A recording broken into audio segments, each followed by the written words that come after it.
as a Marine, one of the things you need to learn, and as a future Marine, all you guys go in officer candidate school, is that you can never give up. Regardless of whatever situation you're in, you just have to push through.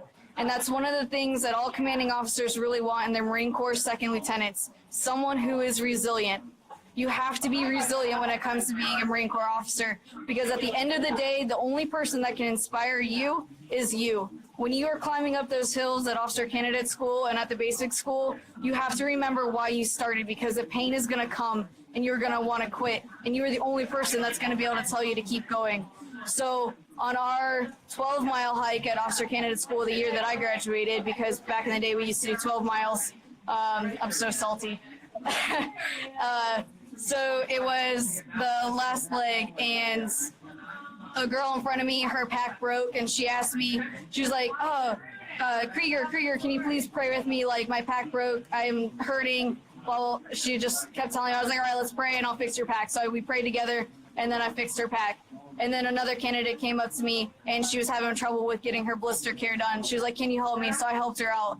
And by the time we were done helping each other, my 10 minutes was up, and I didn't have time to change my socks or get water. So, hey, it is what it is. Got my pack back on. We started hiking. I thought I had enough water left in my pack, but I didn't. So we got it to the hill, and I took a sip of water.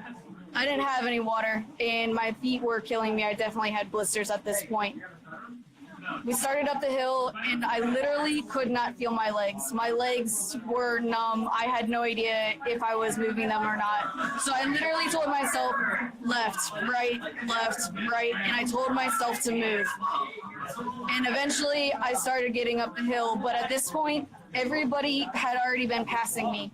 I was now in 2nd platoon, 3rd platoon, 4th platoon, and before I knew it, the entire company had gone before me, and I was left alone with the rest of the stragglers, and my legs could not work. I couldn't feel them. And then I remember seeing the light of the truck coming up behind me, and if you guys don't know this, there's a safety vehicle behind every hike. And I knew that if that light got any closer, I was going to be put in the safety truck, and I was going to be a drop, and I wouldn't be graduating officer candidate school. So I told myself to run. I have no idea if I was actually running, because I literally couldn't feel my legs. But I told myself to run, and the next thing I know, this man comes up to me next to me, and it's the XO, and he tells me, if you stop running, I'm going to drop you, and you're going to fail. And I just kept running, and then a candidate ahead of me fell down, and he was like, leave him, go. And I said, aye, sir, and I just kept running. And the next thing I knew, I was running, I saw 4th platoon, 3rd platoon, 2nd platoon, and finally I saw 1st platoon, where all the females are. And they called out, Krieger, where's Krieger? I said, here I am, present, all accounted for. And I was one of 12 females that made that hike. And I was one of 12 females that graduated that year. We actually ended up graduating a little bit more. But it's stuff like that that you can't give up. And it seems so simple right now because it's a hill, right? It's just a hike. But it's that stuff that matters in the future. If you can inspire yourself to keep pushing through a hike, then you can inspire yourself and inspire your Marines when it comes to combat or leading them in some kind of garrison challenge. So if there's one thing that I could tell you as future candidates, pick yourself up, inspire yourself, and if you can do that at officer candidate school, you are going to be a successful lieutenant, and your commanders are going to want you.